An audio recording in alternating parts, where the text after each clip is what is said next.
It's time to pick what thread I'm going to use on my Bowl of Cherries quilt.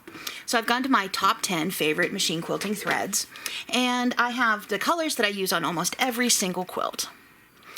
I can get rid of the white and the black and the pink. I don't think they go. The 4 that I picked out were red,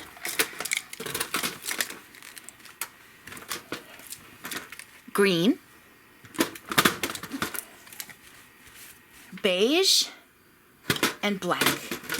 I could also have done either gray, would have worked, but I got rid of both of those. They would both read kind of white on the black and on the red. So between these 4 colors, or any other color you choose, it's all a choice. There's no wrong color to use. But these 4 colors would all be perfect. I didn't choose the black because I didn't. The red, I didn't choose the black because quilting black on the black would be really hard to see on camera. The green would have been perfect. The red would have been really nice. I did choose the tan though. It's really neutral. I think it's called beige. It's a lovely thread and it's going to work great. But again, no wrong choices. I just happened to pick this one. It was neutral. It wasn't too light on the darks and too dark on the lights. My machine is now threaded with that beige thread, and I am going to quilt through the blocks. Because the patterns I chose were leaves for the apple trees and ribbon candy because it's the world's most perfect machine quilting pattern. So I want to quilt ribbon candy in the black stripe here, and I want to quilt leaves going out at the top and leaves going out at the bottom. So I think there's going to be 30 knots in this quilt or so, but this way the ribbon candy is all up and down. So I'm going to take a 2-inch ribbon candy stencil. If you can stitch ribbon candy without a stencil, great. If you need a stencil, also great.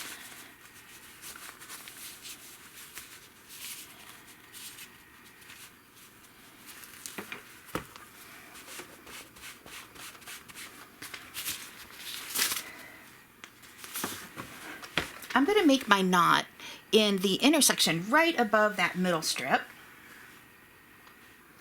And that's needle down, needle up, pull up the bobbin thread,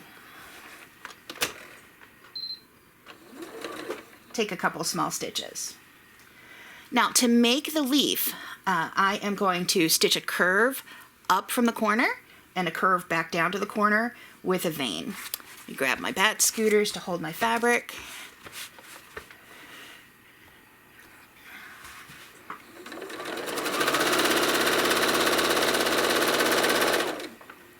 So I did a curve up to the corner.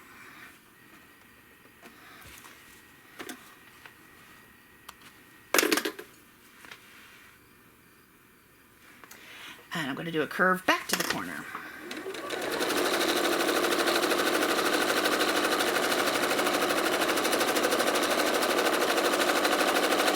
And a vein. I'm going to mirror image that on the left side here.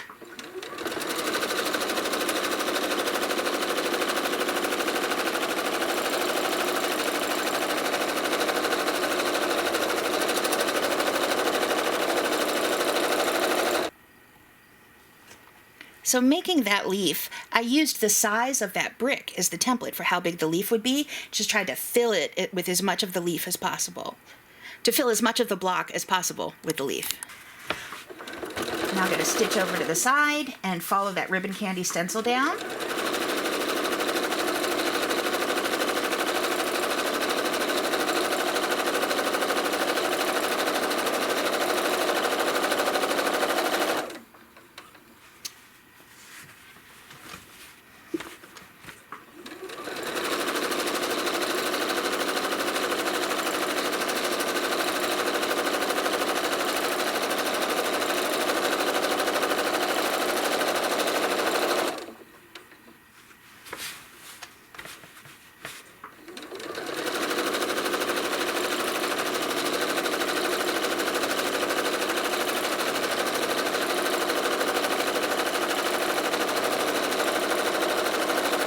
Back to the middle, where I'm going to make upside down leaves. So a curve down to the point and then back over.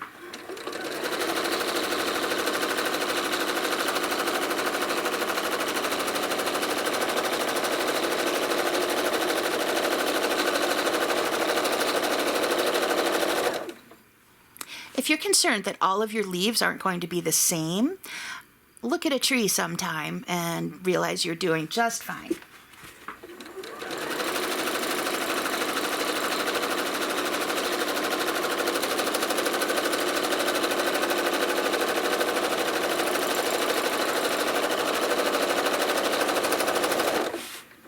Make my knot, pull it away, bring up my bobbin thread so I can cut it.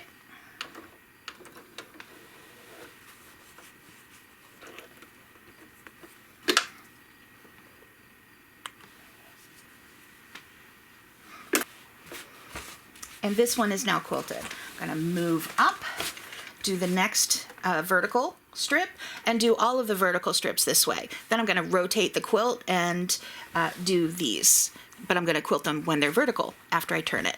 So finish all the blocks the same way.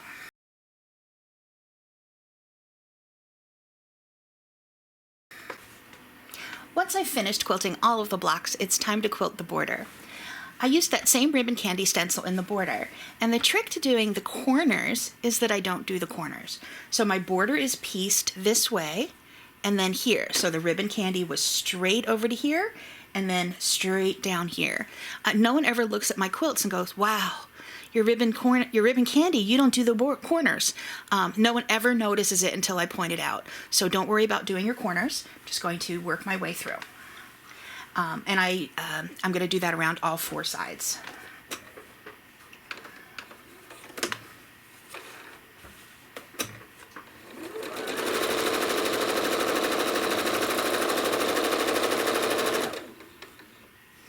Now, when using the stencils, I do not worry so much if I quilt it perfectly because the marking is going to go away and the quilting will stay.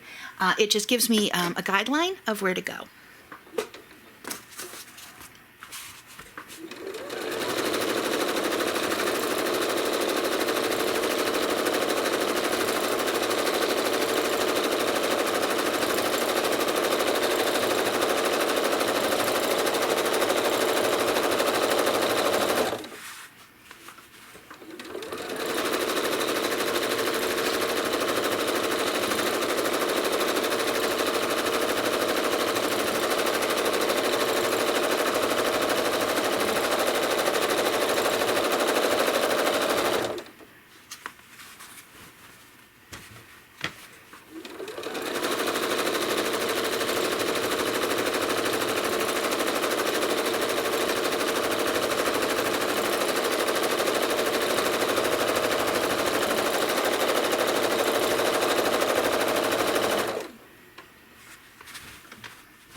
For the borders, I'm stitching leaves, just like I did in the rectangles.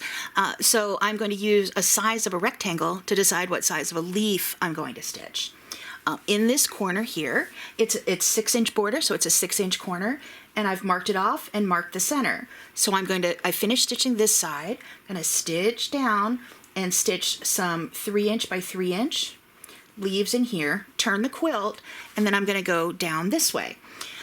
Along the long sides that aren't corners, I have marked rectangles that are 3 inches by about 4 inches. It's 4 and a hair, and just to make it fit in between.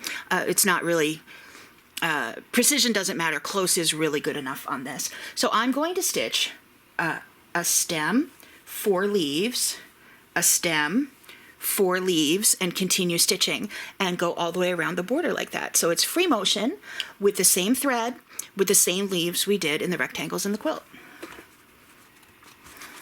Scooters.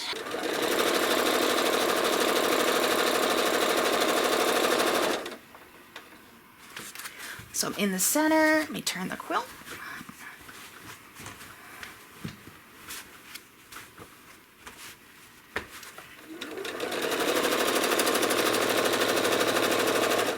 So there's my curve up to the corner, and you might see some masking tape here. I put that there so I won't stitch my leaves into my binding area and won't bind them off. It's 1/4 inch masking tape. You can do this with a chalk line. You can try to remember not to stitch in, but just be sure not to stitch into the binding area.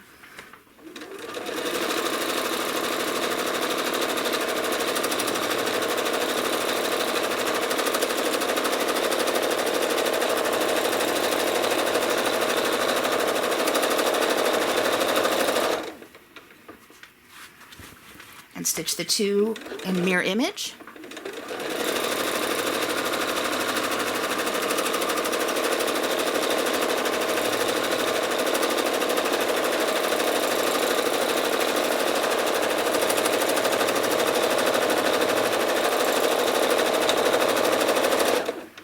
And now I'm going to free motion a line down to the center of the next 4.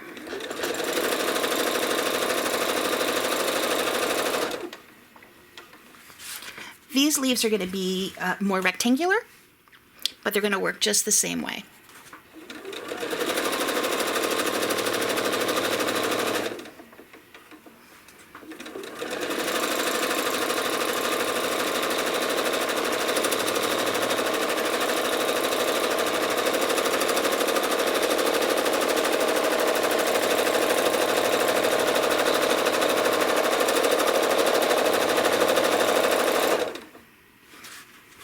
And then 2 upside down ones.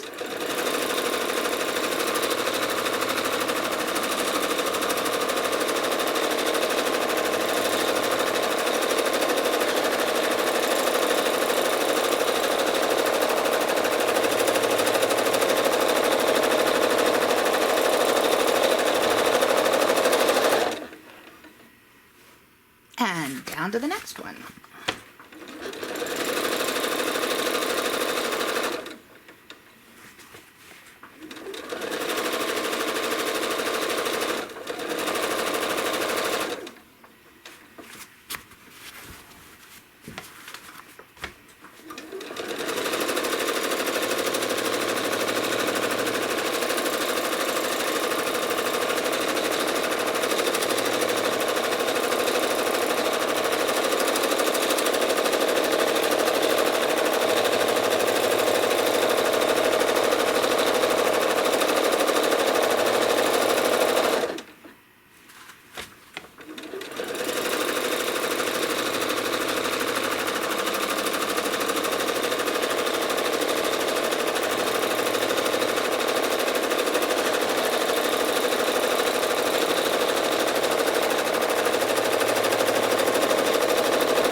And continue this quilting all the way around your border.